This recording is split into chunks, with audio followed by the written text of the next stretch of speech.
Welcome to MVD films. இன்னைக்கு நீங்க பார்க்க போற இந்த படத்தை பார்த்தீங்கன்னா, இந்த விடலை பருவத்து காதல்னு சொல்லுவாங்க இல்லையா? டீனேஜுக்கு முன்னாடி நம்மளுக்கு ஒரு காதல் வருமே, அந்த காதலை பத்தி சொல்லக்கூடிய படம் தான் இது. ரொம்ப கான்ட்ரோவர்சியலா சொல்லியிருப்பாங்க. அதே சமயத்துல இந்த படத்துல நிறைய அடல்ட் கண்டென்ட்டும் இருக்கும். இந்த படத்தோட ஹீரோயின் மீரா தனக்குள்ள ஏற்படுற அந்த இன்ஃபாக்சுவேஷன் அப்படின்னு சொல்ற அந்த விடலை பருவத்து காதலை எப்படி ஹேண்டில் பண்றா, அதனால அவ சந்திக்கக்கூடிய சேலஞ்சஸ் என்ன, ரொம்ப பிரில்லியன்ட் ஸ்டூடெண்ட் பேர் வாங்கின அவ கரியர் இந்த விடலை பருவத்து காதல்னால என்ன ஆகுது, இதுக்கிடையில மீராவோட அம்மாவுக்கும் மீராவோட பாய் ஃப்ரெண்டுக்கும் ஏற்படுற தொடர்பு என்ன அப்படிங்கிறத எல்லாத்தையுமே ரொம்ப எரட்டிக்கா சொல்லியிருப்பாங்க. மலையாளம் மற்றும் ஹிந்தி மொழியில டப் பண்ணியிருக்காங்க. ஆனா அன்பார்ச்சுனேட்டா தமிழ்ல டப் பண்ணல. இந்த படம் ஓடிடியில் அவைலபிளா இருக்கு. இப்போ இந்த படத்துக்குள்ள போயிடலாம். அதுக்கு முன்னாடி நம்ம சேனல் இன்னும் சப்ஸ்கிரைப் பண்ணாம பார்த்துட்டு இருக்க நண்பர்கள் சப்ஸ்கிரைப் பண்ணிக்கோங்க. அப்படியே இந்த வீடியோக்கு ஒரு லைக்கும் கொடுங்க. நீங்க கொடுக்குற லைக்ஸ் மூலமா தான் இந்த மாதிரி ரேரான படத்தை எல்லாம் எக்ஸ்பிளைன் பண்றதுக்கு எனக்கு மோட்டிவேட்டடா இருக்கும். படத்தோட ஸ்டார்டிங்ல ஒரு ஸ்கூலை காமிக்கிறாங்க. இமயமலை அடிவாரத்தில் இருக்கிற ஒரு ஸ்ட்ரிக்டான போர்டிங் ஸ்கூல்ல நடக்கிற வழக்கமான அந்த மார்னிங் பிரேயர்ல இந்த படம் ஓபன் ஆகுது. இந்த ஸ்கூல்ல தான் நம்ம ஹீரோயின் மீரா படிச்சுட்டு வரா. அவங்க அப்பா அம்மாக்கு இந்த ஸ்கூல்ல தான் பொண்ணை சேர்த்து படிக்க வைக்கணும் அப்படிங்கிறது ஆசை. எப்படியோ அவங்க கஷ்டப்பட்டு இந்த பொண்ணை இங்க படிக்க வைக்கிறாங்க. அன்னைக்கு பிரேயர் மீட்டிங் முடிஞ்ச உடனே பன்சல் மேடம் புது லீடரை சூஸ் பண்ற டைம் வந்துருச்சு அப்படின்னு சொல்லிட்டு மீராவை ஸ்கூல் பீப்புள் லீடரா சூஸ் பண்றாங்க. அதுக்கு காரணம் பாத்தீங்கன்னா மீரா அந்த ஸ்கூல்லயே நல்லா படிக்கிற பொண்ணு. இப்ப மீரா அத்தனை பேர்த்துக்கு முன்னாடி மைக்ல ஒரு ஸ்பீச் கொடுத்துட்டு இருக்கா. எல்லாரும் எப்படி டை கட்டணும், எப்படி பங்க்சுவலா டைமுக்கு வரணும் அப்படிங்கறத பத்தி அவ சொல்லிட்டு இருக்க, அவ ஃப்ரெண்டு பிரியாவோ ஏற்கனவே இவ பயங்கர ஆத்துன்னு ஆத்துவா, இப்ப ஸ்கூல் பீப்புள் லீடர் வேறையா, நம்ம தலையெல்லாம் உருள போகுது அப்படின்னு புலம்பிட்டு இருக்கிறா. இந்த பிரியாவும் மீராவும் ரொம்ப க்ளோஸ் ஃப்ரெண்ட்ஸ். அதே மீட்டிங்ல அங்க மீராவை பார்த்து ஒருத்தன் சிரிப்போட நின்று இருக்கான் பாத்தீங்களா, இவன் பேர் தான் ஸ்ரீனிவாசன். இவனை ஸ்ரீ அப்படின்னு கூப்பிடுவாங்க. இவங்க அப்பா அம்மா அடிக்கடி பிசினஸ் விஷயமா ஃபாரின் போறதால இந்த வருஷம் இவனை கொண்டு வந்து இந்த ஸ்கூல்ல சேர்த்து விட்டுட்டு போயிருப்பாங்க. ப்ரேயர் எல்லாம் முடிஞ்சதுக்கு அப்புறம் கிளாஸ்ல சார் பேப்பர் கொடுத்துட்டு இருக்காரு. வழக்கம் போல மீரா தான் ஃபர்ஸ்ட் ரேங்க் வாங்குறா. செகண்ட் ரேங்க் யாருன்னு பாத்தீங்கன்னா அங்க லாஸ்ட்ல இருக்கிற அந்த ஹர்திக் தான். உன் பேப்பரை கொடு, நீ அப்படி என்னதான் எழுதி வச்சிருக்கேன்னு பாக்குறேன் அப்படின்னு சொல்லி அதை வாங்கிக்கிறான். சீனிவாசுக்கு பேப்பர் கொடுக்க வந்த சாரும் இன்டர்நேஷனல் போர்டிங் ஸ்கூல்ல இருந்து வந்தேன்னு சொல்ற, ஆனா நீ என்னதான் அங்க படிச்சியோ தெரியல, இந்தா அப்படின்னு அவன் பேப்பரை உனக்கு கொடுத்துட்டு போறாரு. இந்த ஸ்ரீ ஒரு எவரேஜான ஸ்டூடெண்ட் தான். அன்னைக்கு ஈவினிங் நடக்கக்கூடிய அஸ்ட்ரானமி கிளாஸை பத்தின நோட்டீஸை மீரா போர்டில் ஒட்டிட்டு இருக்கா. கூட நான் உனக்கு ஹெல்ப் பண்றேன் அப்படின்னு சொல்லிட்டு ஸ்ரீ வந்து பக்கத்துல போஸ்டர் ஓட்டுறானோ இல்லையோ அவன் மேல நல்லா ஒட்டிக்கிறான், பள்ளி மாதிரி. மீராக்கும் ரொம்ப பிடிச்சிருக்கு. ஏன்னா அவளுக்கும் இவன மேல ஒரு கண் இருக்கு. அந்த அஸ்ட்ரானமி கிளாஸ் அரேஞ்ச் பண்ற பொறுப்பு ஸ்ரீக்கு தான் கொடுக்கப்பட்டிருக்கு. அவனும் பெரிய டெலஸ்கோப்பை வச்சு எல்லாம் ரெடி பண்ணிட்டு இருக்கான். இப்போ ஈவினிங் எல்லா ஸ்டூடெண்ட்டும் மொட்டை மாடியில டெலஸ்கோப் வழியா ஸ்டார்ஸ் எல்லாம் பார்த்துட்டு இருக்காங்க. அப்பதான் பன்சல் மேடமும் அங்க வர மீரா அங்க இருக்கிறத பாக்குறாங்க. ஓ, நீ இங்கதான் இருக்கியா, அப்போ எனக்கு தலைவலி மிச்சம் அப்படின்னு சொல்லிட்டு நீ எல்லா ஸ்டூடெண்ட்ஸையும் பொறுப்பா கூட்டிட்டு வந்துருமா அப்படின்னு சொல்லிட்டு அவங்க கீழே போயிடுறாங்க. கொஞ்ச நேரத்துல எல்லாத்தையும் கீழே போக சொல்லி மீரா சொல்லவும் அத்தனை ஸ்டூடெண்ட்டும் கீழே போக இப்ப ரெண்டு பேரும் கீழே வந்து கேட்டை பூட்டுறாங்க.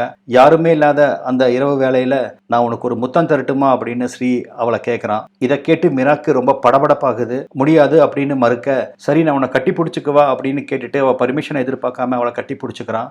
ரெண்டு பேரும் போகலாம் அப்படின்னு கிளம்பும் போது ஸ்ரீ எதிர்பாராத தருணத்துல மீரா அவன் கன்னத்துல ஒரு முத்தம் கொடுத்துட்டு நல்லா இருந்துச்சா அப்படின்னு கேட்டுட்டு அங்கிருந்து ஓடிடுறா. ஸ்ரீக்கு இது ரொம்ப பிடிச்சிருக்கு.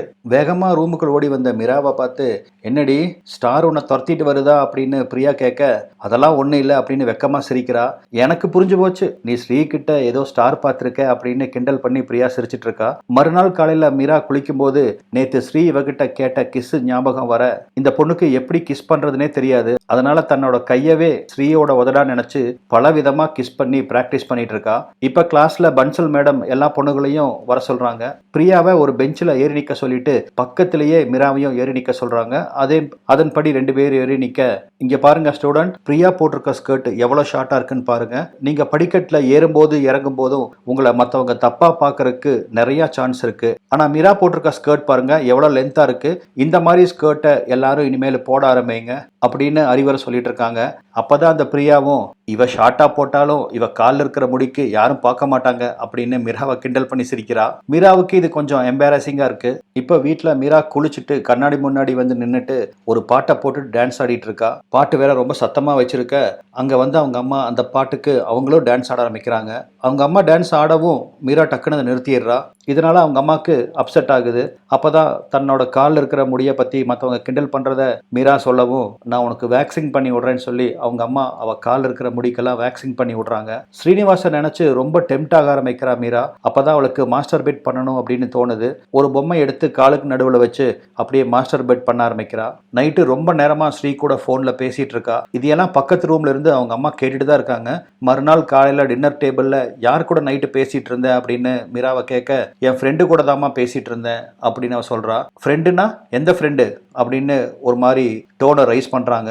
அவங்களுக்கு தெரிஞ்சு போச்சு பொண்ணு யாரோ ஒரு பையன் கூட தான் பேசிகிட்டு இருக்கா அப்படின்னு. என் ஃப்ரெண்டு பிரியா கூட தாம்மா பேசினேன் அப்படின்னு அவங்க அம்மா கண்ணை பார்க்காம எங்கேயோ பார்த்து சொல்கிறா. இதுலேயே அவங்க அம்மாவுக்கு தெரியுது தன்னோட பொண்ணு பொய் சொல்கிறா அப்படின்னு. தன்னை அம்மா நம்பலை அப்படிங்கிறது தெரிஞ்சுக்கிட்ட மீரா இப்போ உண்மையாக சொல்லிடுறா. அந்த ஸ்ரீயை ஒரு நாளைக்கு வீட்டுக்கு வர சொல்லு அப்படின்னு அம்மா சொல்கிறாங்க. அவனை கண்டிக்கணும் அப்படிங்கிறதுக்காக தான் அவனை வீட்டுக்கு வர சொல்லியிருக்காங்க போல இருக்கு. அதன்படி ஸ்ரீ மறுநாள் வீட்டுக்கு வரான். ஆனால் வந்தவன் ஒரு பொக்கையை கொண்டு கையில் கொடுத்துட்டு, நீங்கள் உங்கள் கார்டனை ரொம்ப நல்லா மெயின்டைன் பண்ணுறீங்க ஆண்டி அப்படின்னு சொல்லி அவங்களுக்கு ஐஸ் வச்சு அப்படியே அவங்க மைண்டை மாற்றிடுறான். திட்டணும் அப்படின்னு வர சொன்னவங்க இப்போ அவங்க கூட ரொம்ப டீப்பாக டிஸ்கஸ் பண்ண ஆரம்பிக்கிறாங்க. நீ போய் உன் வேலையை பாரு அப்படின்னு பொண்ணுக்கு சில வேலையை கொடுத்து அனுப்பிச்சிட்டு அவனை பற்றி அவன் ஃபேமிலி பற்றி டீட்டெயில்ஸ் எல்லாம் கேட்டுட்டு இருக்காங்க. அப்போதான் அம்மாவும் ஒரு விஷயத்த ஸ்ரீ கிட்ட சொல்கிறாங்க. இதோ பாருப்பா, எங்களோட வருமானத்தை மீறி எங்கள் பொண்ணை கஷ்டப்பட்டு இங்கே படிக்க வைக்கிறோம். அவ்வளோ நல்லா படிச்சுட்டு இருக்கா. எக்காரணத்து கொண்டு அவளோட ஸ்டடீஸ் டிஸ்டர்ப் ஆகிறத நான் விரும்ப மாட்டேன். நேற்று நீங்கள் 2 பேரும் நைட்டு ரொம்ப நேரம் பேசியிருக்கீங்க. இனிமேல் இதெல்லாம் வேண்டாம்ப்பா அப்படின்னு சொல்ல, ஓகே ஆண்டி, நான் இனிமேல் மீராவை டிஸ்டர்ப் பண்ண மாட்டேன் அப்படின்னு அவனும் அஷூரன்ஸ் கொடுக்குறான். ஒரு ஓரமாக நின்று இதையெல்லாம் மீராவும் கேட்டுட்டு தான் இருக்கா. பொதுவாக அம்மா பொண்ணு இவங்க 2 பேத்துக்கு நடுவில் ஒரு நல்ல ரிலேஷன்ஷிப் இல்லை. ஒரு மாஸ்டருக்கும் ஸ்டூடெண்ட்டுக்கும் எப்படி ஒரு ரிலேஷன்ஷிப் இருக்குமோ அந்த மாதிரி தான் இவங்க 2 பேரும் நடந்துக்குவாங்க. அவங்க கேட்குற கேள்விக்கு மட்டும்தான் அவன் பதில் சொல்லுவா. அவங்க அம்மா கிட்ட எந்த விஷயத்தையும் அவன் ஷேர் பண்ணிக்க மாட்டா. ஸ்கூல் லேப்ல மீரா ஏதோ மைக்ரோஸ்கோப்பில் பார்த்துட்டு இருக்கா. அப்போ இவளுக்கு பின்னாடி உட்காந்துட்டு இருந்த ஹர்திக் அவனோட ஃப்ரெண்ட்ஸ் எல்லாம் இவளை பார்த்து ரசிச்சுட்டு இருக்காங்க.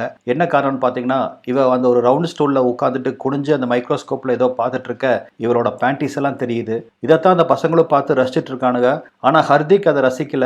அவன் ஆல்ரெடி மீராவை வேற ஒன் சைடாக லவ் பண்ணிட்டு இருக்கான். இதை தெரிஞ்சுக்கிட்ட ஸ்ரீ அங்கே பக்கத்தில் வந்து அந்த 3 தருதலைகளும் நீ குனிஞ்சிருக்கும் போது உன்னோட ஸ்கர்ட்டை தான் பார்த்து ரசிச்சு சிரிச்சிட்டு இருக்கானுங்க, கொஞ்சம் கேர்ஃபுல்லாக இருந்துக்கோ அப்படின்னு சொல்லிட்டு போக, இப்போ கிரவுண்டில் மீரா தனியாக உட்காந்துட்டு இருக்கிற சமயத்தில் அங்கே வந்த ஹர்திக் அவளை ப்ரப்போஸ் பண்ணுற விதமாக அவளுக்கு ஒரு கார்டை கொடுக்க, இந்த கார்டுக்கெல்லாம் அவசியமே இல்லை, எனக்கு உன்னை பிடிக்கல அப்படின்னு இவன் மூஞ்சில் அடித்த மாதிரி சொல்ல, இதை கேட்டு ஹர்திக்கு பயங்கர கோவம் வந்துடுது. கையில் இருந்த கிரீட்டிங் கார்டை தூக்கி வீசிட்டு போயிடுறான். இந்த ஹர்திக் கேங்கில் இருக்கிற விக்ரம் அப்படிங்கிற பையனை தான் பிரியா லவ் பண்ணிட்டு இருக்கா. அவங்க 2 பேரும் இந்த வீக்கெண்டு தனியாக ஒரு பிளேஸில் ஸ்பெண்ட் பண்ணுறதை பற்றி பேசிட்டு இருக்க, இதை எல்லாத்தையும் மாடியிலிருந்து மீரா கவனிச்சுட்டு தான் இருக்கா. அவளுக்கும் ஸ்ரீ கூட எங்காவது போகணும் அப்படின்னு ஆசை வருது. இப்போ ஸ்ரீயா ஒரு இடத்துக்கு கூட்டிகிட்டு வந்து அங்கே 2 பேரும் ரொம்ப இன்டிமேட்டாக கிஸ் பண்ண ஆரம்பிக்கிறாங்க. அதுவும் மீரா தான் அவனை ரொம்ப பேஷனேட்டாக கிஸ் பண்ணுறா. இவ தான் குளிக்கும்போது எப்படி கிஸ் பண்ணணும்னு நிறைய ப்ராக்டிஸ் எல்லாம் எடுத்திருந்தா இல்லையா, அதனால இவ கற்றுக்கிட்ட மொத்த வித்தையும் இப்போ அவனோட லிப்ஸில் இறக்குறா. அன்னைக்கு ஸ்ரீயை லஞ்சுக்கு வீட்டுக்கு கூப்பிட்டுருக்காங்க. அதன்படி ஸ்ரீயும் அங்கே வரான். அவங்க அம்மா சமைச்சதை சாப்பிட்டுட்டு, ஆண்டி உங்கள் கைப்பக்குவமே கைப்பக்குவம் ஆண்டி, இப்படி ஒரு ருசியான சாப்பாட்டை எங்கள் அம்மா கையிலையும் கூட நான் சாப்பிட்டதில்லை அப்படின்னு ஒரு பெரிய ஐஸ் கட்டி தூக்கி அவங்க அம்மா தலையில் வைக்க, இதை கேட்டு மீராவோட அம்மா அப்படியே உருகியே போயிடுறாங்க. அப்போதான் ஸ்ரீயும், ஆண்டி நீங்களும் அதே ஸ்கூலில் தானே படிச்சீங்க, நீங்கள் படித்த போது ஏதாவது ஒரு இன்ட்ரெஸ்டிங்கான சம்பவம் நடந்துச்சா அப்படின்னு கேட்க, உடனே அவங்க அம்மாவோட முகம் மலருது. நான் இந்த ஸ்கூலில் படிக்கும்போது ஒரு பையன் என்னை விழுந்து விழுந்து லவ் பண்ணிட்டு இருந்தான். எனக்கு ஏகப்பட்ட கிரீட்டிங் கார்டு கொடுத்துட்டே இருப்பான். எனக்கும் அவன் மேலே ஆசை இருந்துச்சு, ஆனால் ஏன் அவனை நான் ஏற்றுக்கல அப்படின்னு தெரியல அப்படின்னு சொல்லி அந்த பழைய நினைவுகளை ரொம்ப ஆர்வமாக பேசிட்டு இருக்காங்க. இதிலிருந்தே நம்மளுக்கு தெரியுது மீராவோட அம்மா ரொம்ப தனிமையில் இருக்காங்கன்னு. ஏன்னா ஒரு வார்த்தை தான் அவன் கேட்டிருப்பான், அதுக்கு இவங்க அப்படியே படபடபடன்னு பேச ஆரம்பிச்சிருவாங்க. அவங்க கணவரும் வெளியூர்ல இருக்காரு. ஸோ இவங்க ரொம்ப தனிமையில் இருக்காங்க அப்படின்னு இந்த சீனை பார்த்து நம்மளுக்கு புரியுது. அப்பதான் ஒரு நாள் மீரா மாடியில் நின்றுட்டு இருக்கும்போது இந்த ஹர்திக் கேங் எல்லாம் படிக்கட்டுல இருந்து இறங்கி வர பொண்ணுங்களோட ஸ்கர்ட்டை எல்லாம் வீடியோ எடுத்துட்டு இருக்கானுங்க. இதை பார்த்து ரொம்ப டென்ஷன் ஆன மீரா நேரா பன்சல் மேடம் கிட்ட போய் ரிப்போர்ட் பண்றா. இதுக்கு தாமா நான் ஆரம்பத்துல இருந்து உங்களை எல்லாம் லாங் ஸ்கர்ட் போட சொல்றேன், இப்ப புரியுதா? இல்ல மேடம், அவனுங்களை ஏதாவது ஒன்று பண்ணணும், அவனுக்கு இந்த வீடியோ எடுத்து எல்லாத்தையும் பிளாக்மெயில் பண்ணுறதுக்கு சான்ஸ் இருக்குது, பிரின்ஸிபல் கிட்ட நீங்கள் பேசுங்க அப்படின்னு சொல்ல, சரி ட்ரை பண்ணுறேன் அப்படின்னு அவங்க சொல்கிறாங்க. இந்த சீனில் பார்த்தீங்கன்னா மீராவோட அப்பாவை காமிக்கிறாங்க. அவர் எப்போவாவது தான் வீட்டுக்கு வருவார். இப்போ 3 பேரும் டைனிங் டேபிள்ல உட்காந்து சாப்பிட்டுட்டு இருக்காங்க. அப்பதான் தன் கசினோட 21 வயசு பொண்ணு யாரையோ லவ் பண்ணி இழுத்துட்டு ஓடிடுச்சு அப்படின்னு அனிலா கிட்ட சொல்லிட்டு இருக்க, இதுல என்ன தப்பு இருக்கு, அவளுக்கு 21 வயசு ஆச்சு, அவ விருப்பப்பட்ட வாழ்க்கையை அவ அமைச்சுக்க முடியாதா அப்படின்னு அவங்க அம்மா கேட்க, 21 வயசுல அந்த பொண்ணுக்கு என்ன விவரம் தெரியும், இதெல்லாம் தப்பு அப்படின்னு அவங்க அப்பா சொல்ல, நீங்களும் என்ன 21 வயசுல தான் பார்த்து ப்ரப்போஸ் பண்ணினீங்க, அப்ப நீங்க என்ன தப்பு பண்ணிட்டீங்கன்னு சொல்ல வரீங்களா அப்படின்னு அனிலா கேட்க, அதை ஏமா கேட்கற, நான் பண்ணின அதே தப்ப என் கசினோட பொண்ணும் பண்ணிருச்சு அப்படின்னு சொல்ல, இதை ஜோக்கா எடுத்துக்காம அனிலாவும் பயங்கரமா கோவப்படுறாங்க. மீரா மாடர்னா ஒரு ட்ரெஸ் எடுக்கணும் அப்படின்னு அம்மா கிட்ட சொல்ல, அனிலாவும் அவளை ஒரு கடைக்கு கூட்டிட்டு வந்து அவளுக்கு பிடிச்ச மாதிரியான ஷார்ட் லெக்கும் ஒரு ஷர்ட் மாதிரியான ட்ரெஸ்ஸும் எடுத்து கொடுக்குறாங்க. அது ரொம்ப கவர்ச்சியாகவும் இருக்கு. ஸ்ரீ லாஸ்ட் டைம் வீட்டுக்கு வந்துட்டு போனதுலேருந்து அவங்க அம்மா அவனை பற்றியே ரொம்ப உயர்வாக பேச, இன்னைக்கு அவன் இங்கேயே தங்கி படிக்கட்டும் அப்படின்னு அனிலாவும் அவனை வீட்டுக்கு வர சொல்லியிருப்பாங்க. அவனும் வீட்டுக்கு வரான். மீரா போட்டிருக்க அந்த மாடர்ன் ட்ரெஸ் அவனுக்கு ரொம்ப பிடிச்சிருக்கு. உன் ட்ரெஸ் ரொம்ப சூப்பராக இருக்கு அப்படின்னு சொல்லி அவளை படிக்க விடாம கையை வச்சு அவளை டிஸ்டர்ப் பண்ணிட்டே இருக்கா. அவளுக்கும் அது பிடிச்சிருக்கு. இருந்தாலும் அவள் விலகி போக, சரி நான் உன்னை தொடர்ந்து பிடிக்கல போல இருக்கு, நான் போய் வெளியே படிக்கிறேன், நீ வீட்டுக்குள்ள படி அப்படின்னு சொல்லிட்டு அவன் வெளியே போயிடுறான். சும்மா ஒரு வார்த்தை சொன்னதுக்கு இப்படி டக்குன்னு வெளியே போயிட்டானே அப்படின்னு யோசிச்சுட்டு இவனும் வெளியே வந்து பார்க்கறா. பார்த்தா இவன் படிக்கவும் இல்லை, ஒன்றும் இல்லை. அனிலாவோட ஸ்கூல் லைஃப் ஸ்டோரியை இவன் கேட்க அனிலா ரொம்ப இன்ட்ரெஸ்டிங்கா அதை பத்தி விவாதிச்சிட்டு இருக்கா. என்னவன் என் பக்கத்துல வருவான்னு பார்த்தா ட்ராக் மாதிரி போறானே அப்படின்னு யோசிச்ச மீரா ரூம்குள்ள வந்து பாட்டை சவுண்டா வச்சு டான்ஸ் ஆட ஆரம்பிக்க, அங்க ஸ்ரீயும் வந்து நிக்கிறா. எனக்கு ரொம்ப பிடிச்ச பாட்டுப்பா இதுன்னு சொல்லிட்டு மீராவோட கையை பிடிச்சி டான்ஸ் ஆடலாம் அப்படின்னு அவன் ட்ரை பண்ண, அப்போ அங்க வந்து அம்மா மீராவோட கையை தட்டி விட்டுட்டு ஸ்ரீயோட கையை பிடிச்சி இப்போ அவங்க டான்ஸ் ஆட ஆரம்பிக்கிறாங்க. அவங்க பார்வையிலிருந்தே இவன் மீரா கூட ஆடுறத அவங்க விரும்பல அப்படின்னு தெரியுது. இப்போ ஸ்கூல்ல எல்லாத்துக்கும் ரேங்க் கார்டு கொடுத்துருக்காங்க. அதே சமயத்தில் அந்த ஹர்திக்கோட கேங்குக்கும் ரேங்க் கார்டு வருது. அப்போ இந்த 3 பசங்களும் வீடியோ எடுத்த விஷயத்த பிரின்சிபல் அவங்க பேரண்ட்ஸ் கிட்ட போட்டு விட, அந்த 3 பேரண்ட்ஸும் இவனுங்களை கண்ணா பின்னான அந்த ஸ்கூல்லயே திட்ட ஆரம்பிக்கிறானுங்க. எல்லாத்துக்கு முன்னாடி திட்டு வாங்கி இவங்களுக்கு ரொம்ப அவமானமா போயிருது. இதுக்கெல்லாம் காரணம் மீரா தான் அப்படின்னு, இருடி உன்னை வச்சுக்கிறேன் அப்படின்னு மீராவை முறைக்கிறாங்க. அதே சமயத்தில் மீராவோட ரேங்க் கார்டை பார்த்து அவங்க டீச்சரும் நாளுக்கு நாள் இவகிட்ட இம்ப்ரூவ்மெண்ட் இருக்கு, இப்படியே மெயின்டைன் பண்ண வைங்க அப்படின்னு அவங்க பேரண்ட்ஸ் கிட்ட சொல்லிட்டு இருக்காங்க. அப்பதான் அங்க வந்து அந்த பன்சல் மேடமும் நாளுக்கு நாள் பிரியாவோட ரேங்க் ரொம்ப கம்மியாயிட்டே போயிட்டு இருக்கு, இதுக்கெல்லாம் காரணம் அந்த விக்ரம் தான், அந்த பையன் நல்ல பையன் இல்லை அப்படிங்கிறத பிரியாக்கு நீ தான் புரிய வைக்கணும் அப்படின்னு சொல்ல, ஓகே மேடம் நான் பார்த்துக்கிறேன் அப்படின்னு மீரா அந்த பொறுப்பை எடுத்துக்கிறா. ஸ்ரீயும் மீராவும் இப்போ ஒரு நெட் சென்டருக்கு முக்கியமா ஏதோ தேடணும் அப்படின்ட்டு வராங்க. அவங்க என்ன தேடுறாங்கன்னு பார்த்தீங்கன்னா, செக்ஸ்ல எத்தனை பொசிஷன் இருக்கு, எங்கெங்க தொட்டா அவங்களோட பார்ட்னருக்கு ப்ளஷர் வரும் அப்படிங்கிறது எல்லாத்தையுமே பார்த்து தெரிஞ்சுக்கிறாங்க. இது எல்லாத்தையும் மீரா ஒரு நோட்ல வேற நோட் பண்ணி வைக்கிறா. வீட்டுக்கு வந்த மீரா அவன் நோட் பண்ணி வச்ச எல்லாத்தையும் பிராக்டிஸ் பண்ணி வேற பார்க்கறா. வீட்டில் அப்பா கிட்ட நானும் பிரியாவும் படத்துக்கு போறோம் அப்படின்னு சொல்ல, எக்ஸாம்ஸ் பக்கத்துல வருது, இப்போ எதுக்கு நீங்க படம், எக்ஸாம்ஸ் முடிஞ்சு போங்க அப்படின்னு சொல்றாரு. 3 மணி நேரம் தானே, சீக்கிரம் போயிட்டு ஓடி வந்துடுறேன் அப்படின்னு அவ சொல்ல அவங்க அப்பாவும் சம்மதிக்கிறாரு. அப்பதான் மீரா போட்டிருக்க ட்ரெஸ்ஸை பார்த்து, என்ன இவ்வளவு ஷார்ட் ஸ்கர்ட்லாம் போட்டிருக்கா பொண்ணு, என்ன ட்ரெஸ் எடுத்து கொடுக்குற அப்படின்னு மனைவி கிட்ட அவர் கோவிச்சுக்கிறாரு. சின்ன பொண்ணு தானுங்க, இப்பதானே போட முடியும், போயிட்டு வரட்டு விடுங்க அப்படின்னு அனிலா தன்னோட புருஷனை சமாதானப்படுத்துறா. இப்ப பிரியாவும் வர 2 பேரும் அங்கிருந்து கிளம்புறாங்க. ஆனா ஆக்சுவலா மீராவோட பிளான் பாத்தீங்கன்னா பிரியா கூட படம் போறதுக்கு இல்ல, ஸ்ரீயும் அவளும் ஏற்கனவே ஒரு தனிமையான பிளேஸை நோட் பண்ணி வச்சிருக்காங்க, அங்க போய் 2 பேரும் சந்தோஷமா இருக்கலாம் அப்படிங்கறத அவங்க பிளான். இதை பிரியா கிட்ட சொல்லிட்டு அவ கிளம்பும் போதுதான் பிரியா ஒரு விஷயத்த சொல்றா, இங்க பாரு அன்னைக்கு அந்த 3 பேர்த்த நீ மாட்டி விட்டு இல்லையா, அதனால அவனுக்கு 3 பேரும் உன் மேல பயங்கர காண்டா இருக்கானுங்க, அவனுக்கிட்ட தனியா மட்டும் சிக்கிறாத, கவனமா இரு அப்படின்னு சொல்லிட்டு போறா. இப்ப இவங்க பிளான் பண்ணி வச்ச இடத்துக்கு ஸ்ரீயும் மீராவும் வராங்க. 2 பேரும் பயங்கரமா கிஸ் பண்ணிட்டு இன்டிமேட்டா இருக்க ஆரம்பிக்க, அப்பதான் மீரா ஒரு விஷயத்த நோட் பண்றா. ஸ்ரீ நடந்துக்கிறதெல்லாம் பார்த்தா அவனுக்கு இது ஃபர்ஸ்ட் டைம் மாதிரியே தெரியல, உண்மையா சொல்லு உனக்கு இது ஃபர்ஸ்ட் டைம் இல்லதானே அப்படின்னு கேட்க, ஸ்ரீயும் அதுக்கு ஆமா அப்படிங்கிறான். அப்ப எதுக்கு நெட் சென்டர்ல அன்னைக்கு எங்கிட்ட எதுவுமே தெரியாத மாதிரி நடந்துகிட்ட அப்படின்னு அவ கேட்க, சும்மா உன் முன்னாடி நடிச்சேன், நீ அந்த செக்ஸை பத்தி ரொம்ப ஆர்வமா தேடிட்டு இருந்த, உன்னோட அந்த ஆர்வம் எனக்கு ரொம்ப பிடிச்சது, அதனால உன்னை ரசிக்கலாமே அப்படின்னு சொல்லி தான் அந்த பொய் சொன்னேன் அப்படின்னு சொல்ல, இதை கேட்டு மீராக்கு கோபம் வந்துருச்சு. எனக்கு பொய் சொன்னா பிடிக்காதுன்னு உனக்கு தெரியும் இல்ல, நம்ம 2 பேரும் இதுக்கு மேல இங்க இருக்க வேண்டாம் வா அப்படின்னு சொல்லிட்டு வீட்டுக்கு வந்துடுறா. வீட்டுக்கு வந்த மீராவை அவங்க அம்மா விசாரிக்க ஆரம்பிக்கிறாங்க. நம்ம என்ன பொய் சொன்னாலும் கண்டுபிடிச்சிருவாங்க அப்படிங்கிறத தெரிஞ்சுக்கிட்ட மீராவும், நான் பிரியா கூட படத்துக்கு போகல, அதுக்கு பதிலாக நான் லைப்ரரிக்கு போனேன் அப்படின்னு இன்னொரு பொய்யை சொல்றா. பின்ன பாய் ஃப்ரெண்டு கூட தனியா இருந்தேன்னா அவங்க அம்மாட்ட சொல்ல முடியும், ஆனா அவங்க அம்மா இந்த பொய்யும் நம்புற மாதிரி தெரியல. போய் என்ன படிச்ச, என்ன புக்கு எடுத்துட்டு வந்த அப்படின்னு எல்லாம் பயங்கரமா கொஸ்டின் கேட்க ஆரம்பிக்கிறாங்க. மீராக்கு கோபம் வருது, என்ன நம்ம பிரைவசியில அம்மா அடிக்கடி மூக்க நுழைக்கிறாளே அப்படின்னு. அப்பதான் அம்மாவும், மீரா இனிமேல் ஸ்ரீ வீட்டுக்கு வந்தானா டோரை ஓபன் பண்ணி வச்சுட்டு படிங்க, என்ன புரிஞ்சுதா அப்படிங்கிறாங்க. அம்மாக்கு ஏதாவது தெரிஞ்சிருக்குமோ அப்படின்னு மீராவும் யோசிக்கிறா. அதே போல இன்னொரு விஷயம், இனிமேல் இந்த மாதிரியான மாடர்ன் ட்ரெஸ் எல்லாம் போடாத அப்படின்னு அம்மா சொல்றாங்க. அம்மாக்கு என்னாச்சு, ஏன் எல்லா விஷயத்திலயும் இப்படி கட்டுப்படுத்துறாங்க அப்படின்னு யோசிக்கிறான். இப்போ மறுநாள் படிக்கிறதுக்காக வீட்டுக்கு வரான். அம்மா சொன்ன மாதிரி 2 பேரும் வேற வேற ரூம்ல உட்காந்து படிச்சுட்டு இருக்காங்க. ஸ்ரீ உட்காந்துட்டு இருக்க ரூம்ல தான் பாத்ரூம் இருக்கு. அம்மா அங்க குளிக்க உள்ள போக அவங்க உள்ள போய் தாள் போட்டுட்டாங்க அப்படின்னு தெரிஞ்சதுக்கு அப்புறம் வேகமா மீராவோட ரூமுக்கு வந்து இப்ப 2 பேரும் அவங்க பயங்கரமா கிஸ் பண்ண ஆரம்பிக்கிறாங்க. இந்த இடத்துல மீரா அவனுக்கு ஹேண்ட் ஜாப் எல்லாம் பண்ணி விடுறா. பாத்ரூம் டோர் ஓபன் பண்ற சத்தம் கேட்ட உடனே ஸ்ரீ அடிச்சு புடிச்சு அந்த இடத்துல வந்து உட்கார்ந்துக்கிறான், ஒண்ணுமே தெரியாதவனாட்டா. ஸ்ரீ, நான் என் ட்ரெஸ் எடுக்க மறந்துட்டேன், நீ கொஞ்சம் கண்ணை முடிக்கும், என் ட்ரெஸ் எடுத்துட்டு போய்க்கிறேன் அப்படின்னு அனிலா சொல்ல இவனும் கண்ணை முடிக்கிறான். அதன்படி அனிலாவும் ட்ரெஸ் எடுத்துட்டு உள்ள போய்க்கிறா. தனி ரூம்ல படிச்சுட்டு இருந்த மீரா கொஞ்ச நேரம் கழிச்சு ரூமை விட்டு வெளியே வந்து ஸ்ரீ எங்க இருக்கான்னு பாக்குறா. பார்த்தா ஸ்ரீ அம்மாவோட பெட்ல படுத்து தூங்கிட்டு இருக்கா. இதை பார்த்து மீராக்கு ரொம்ப ஷாக் ஆகுது. அப்படின்னு அம்மா எங்க அப்படின்னு சொல்லி போய் தேடி பார்க்கறா. சோஃபால உட்காந்துட்டு புக்கை படிச்சுட்டு இருந்த அவங்க அம்மா அப்படியே தூங்கிட்டாங்க போல இருக்கு. உள்ள தூங்கிட்டு இருந்த ஸ்ரீயை வந்து இவ எழுப்ப ட்ரை பண்ண, அவன் ரொம்ப டயர்டா இருந்தான், அதனாலதான் அவன் தூங்கிட்டு நான் விட்டுட்டேன் அப்படின்னு சொல்லிட்டு அவங்க அம்மா அங்க வராங்க. இப்போ ஒரு வழியா ஸ்ரீ எந்திரிச்சு உட்காரனா. அவங்க அம்மா 3 பேர்த்துக்கும் காஃபி போடுறாங்க.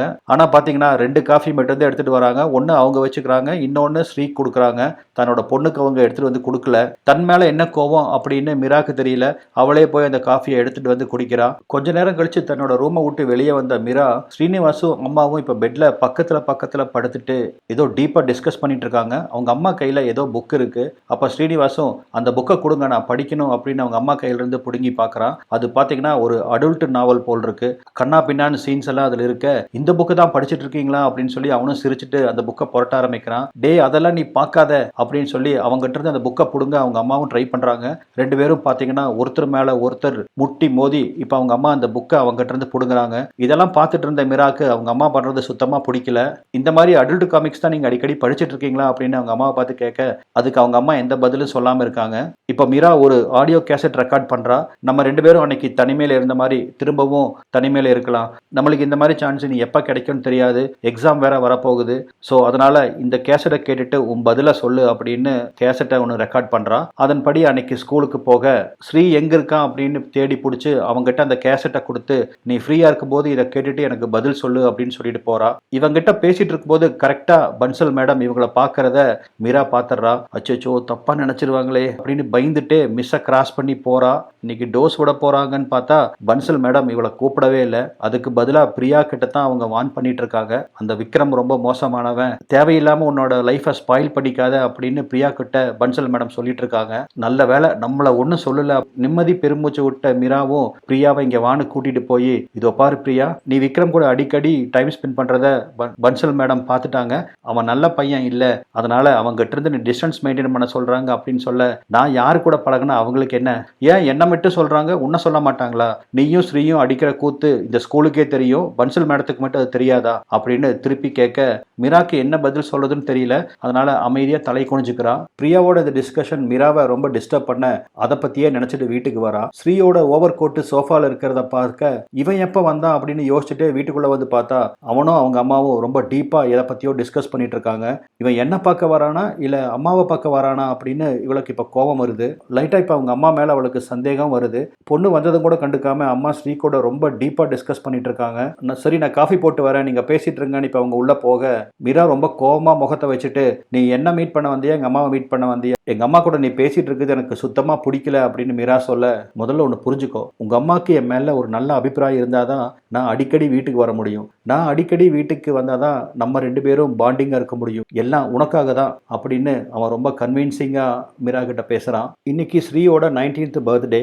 அவனை அனிலா வீட்டுக்கு கூப்பிட இப்போ அங்கேயே அந்த பர்த்டேவை செலிப்ரேட் பண்ணுறாங்க. கேக்கை கட் பண்ணி தனக்கு தான் ஊட்டுவான் அப்படின்னு மீரா ரொம்ப எதிர்பார்த்துட்டு இருந்த சமயத்தில் அவன் கேக்கை கட் பண்ணி அவங்க அம்மாவுக்கு ஊட்டுறான். இதை பார்த்து ரொம்ப கடுப்பாகிறா மீரா. சரி, இதுக்கு மேலே நீ ஹாஸ்டல் போக வேண்டாம், நீ சோஃபாவில் படுத்துக்கோ அப்படின்னு சொல்ல அவனும் சரி அப்படிங்கிறான். ஆனாலும் அவங்க அம்மாவுக்கு மனசு கேட்க மாட்டேங்குது. ஒன்று பண்ணு, நீ மீராவோட ரூமில் படுத்துக்கோ, நானும் மீராவும் என் ரூமில் படுத்துக்கிறோம் அப்படின்னு சொல்ல மீராவுக்கு அது சுத்தமாக பிடிக்கவே இல்லை. இந்த இடத்துல இன்னொரு விஷயத்த நான் சொல்ல மறந்துட்டேன். ஸ்ரீய பர்த்டேக்கு அவங்க அம்மா தான் ஃபோன் பண்ணி வர சொல்லியிருப்பாங்க. ஸ்ரீ வரான் அப்படின்னு தெரிஞ்ச உடனே அம்மாக்கு தெரியாம ஒரு பெட்ஷீட் தலகாணியை கொண்டு போய் மாடியில மீரா ஒழிச்சு வச்சுட்டு வருவா.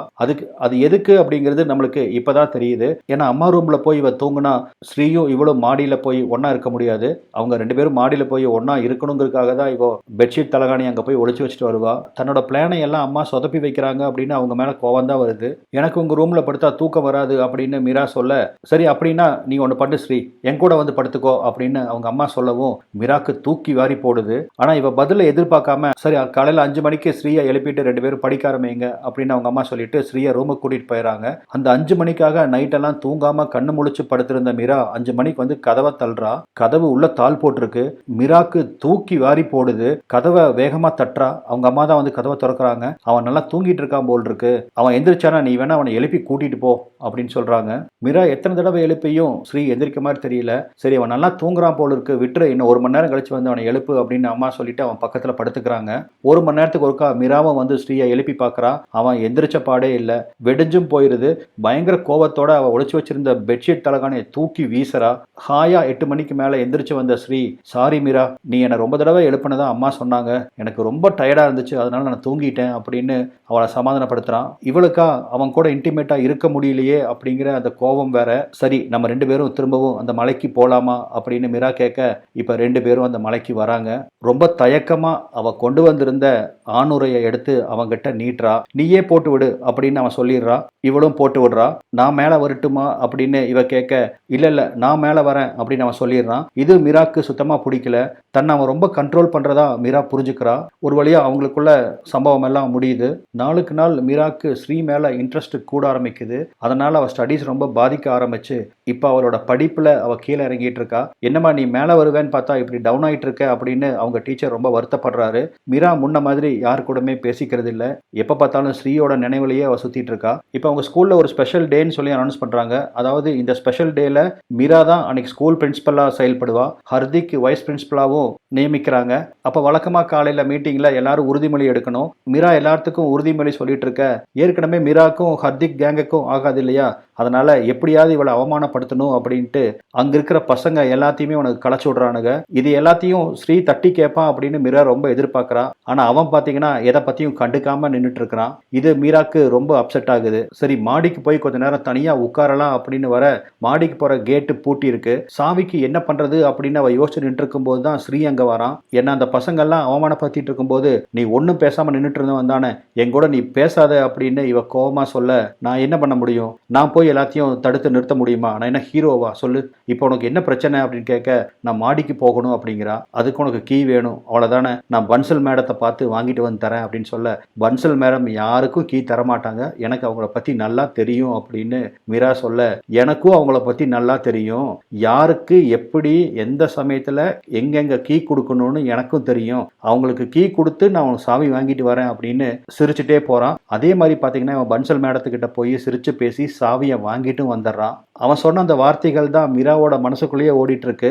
யாருக்கு எப்படி கீ கொடுக்கணும்னு எனக்கு தெரியும் அப்படின்னு சொல்ற அந்த வார்த்தை தான். அதை பத்தியே அவ ரொம்ப யோசிச்சுட்டு இருக்கா. சில நாட்களுக்கு அப்புறம் மீரா தனியா ஒரு இடத்துல நின்றுட்டு இருக்கா. இவ தனியா நின்றுட்டு இருக்கா அப்படிங்கிறத பார்த்து அந்த ஹர்திக் கேங்கு, டே பிரின்சிபல் மேடம் அங்க நின்று இருக்காங்க, வா அவங்க கிட்ட இருக்க நம்ம கணக்கை தீர்த்துட்டு வரலாம் அப்படின்னு இவளை நோக்கி வர, அதை பார்த்து பயந்து வேகமா அங்கிருந்து ஓட ஆரம்பிக்கிறா. எப்படியோ பக்கத்துல இருந்த ஒரு லேப் கதவு ஓபன் பண்ணி உள்ள போய் கதவை தாள் போட்டுக்கிறா. அப்பதான் பிரியா சொன்னது அவளுக்கு ஞாபகம் வருது, அவங்க கையில மட்டும் மாட்டினா அவ்வளவுதான் அப்படின்னு. என்ன பண்ண போறானுங்களோ, கதவை உடைச்சு உள்ள வந்துட போறானுங்க அப்படின்னு பயந்த மீராவும் போன் எடுத்து அவங்க அம்மாக்கு டயல் பண்றான். நடந்த விஷயத்த அவங்க அம்மா கிட்ட சொல்லிட்டு அவங்க அம்மாவும் உடனே நீ பன்சல் மேடத்துக்கு போன் பண்ணுன்னு சொல்றாங்க. அதே மாதிரி பன்சல் மேடத்துக்கும் போன் பண்ணி விஷயத்த சொல்ல, பன்சல் மேடம் இப்ப அங்க வந்து கதவை தட்டவும் மீரா கதவை திறக்கிறா. அப்பதான் இந்த பசங்க தன்னை துரத்திட்டு வரதை பத்தி மீரா சொல்லவும், அதுக்கு அந்த பசங்க ரொம்ப கேஷுவலா, மீராவும் ஸ்ரீயும் இந்த ரூம்குள்ள எக்கு தப்பா இருந்ததை நாங்க பார்த்துட்டோம், அதை மறைக்கிறதுக்காகத்தான் இவ இப்படி எங்க மேல அபாண்டமா பழி போடுறா அப்படின்னு அவனுக்கு சொல்ல, பன்சல் மேடத்துக்கு இப்ப மீரா மேல கொஞ்சம் சந்தேகம் வருது. ஏன்னா ஏற்கனவே ஒரு தடவை இவங்க கிட்ட சொல்லியிருப்பாங்க, அடிக்கடி ஸ்ரீ உங்க வீட்டுக்கு வரானாமா, எனக்கு ஒரு நியூஸ் வந்துச்சு, நீ நல்லா படிக்கிற பொண்ணுமா, உன் கேரியரை பார்த்துக்கோ அப்படின்னு இவளை வான் பண்ணியிருப்பாங்க. இப்போ இந்த பசங்க இதை சொல்லவும் அவங்களும் இதை நம்புறாங்க. கரெக்டா அங்க அனிலாவும் வந்துடுறா. பொண்ணை கட்டி பிடிச்சிட்டு என்ன ஆச்சு அப்படின்னு கேட்க அவ நடந்ததை சொல்றா. பன்சல் மேடமும் அந்த பசங்க சொன்ன விஷயத்த அனிலா கிட்ட சொல்ல அனிலாக்கு பயங்கர கோபம் வருது. என் பொண்ணு அப்படிப்பட்ட பொண்ணு கிடையாது அப்படின்னு ஆர்கியூ பண்றாங்க. அப்பதான் மேடமும், இதோ பாரு அனிலா, இனிமேல் அந்த ஸ்ரீயை உங்க வீட்டுக்கு அடிக்கடி வர வைக்காத, அது நல்லதுக்கு இல்ல அப்படின்னு சொல்ல, இதை கேட்டு கோவப்பட்ட அனிலா, என் வீட்டுக்கு யாரு வரணும் வரக்கூடாதுன்னு முடிவு பண்றது நான் தான், நீங்க இல்ல அப்படின்னு கோவமா அங்கிருந்து சொல்லிட்டு பொண்ணை கூப்பிட்டுட்டு போயிடுறா. பொண்ணை கூட்டிட்டு வெளியே வரும்போது பாத்தீங்கன்னா அந்த 3 பசங்களும் நக்கலா அனிலாவோட ஸ்கூட்டர்ல உட்காந்துட்டு காலாட்டிட்டே மீராவை பார்த்து சிரிக்கிறானுங்க. எதிர்த்து போங்கடா அந்த பக்கம் அப்படின்னு அவங்கள துரத்தி விட்டுட்டு அம்மா பொண்ணை கூப்பிட்டுட்டு வீட்டுக்கு கிளம்புறாங்க. தன்னோட அம்மா தான் தனக்கு சப்போர்ட்டா இருந்தாங்க அப்படிங்கிறத நினைச்சு மீராவும் அம்மாவை கட்டி பிடிச்சி அழுக ஆரம்பிக்கிறா. வீட்டுக்கு வந்து 2 பேரும் ஒன்னா தான் சாப்பிட்றாங்க. 2 பேரும் ஒருத்தர்கிட்ட ஒருத்தர் பேசிக்காம அவங்க பாட்டுக்கு சாப்பிட்டுட்டு தூங்க போயிடுறாங்க.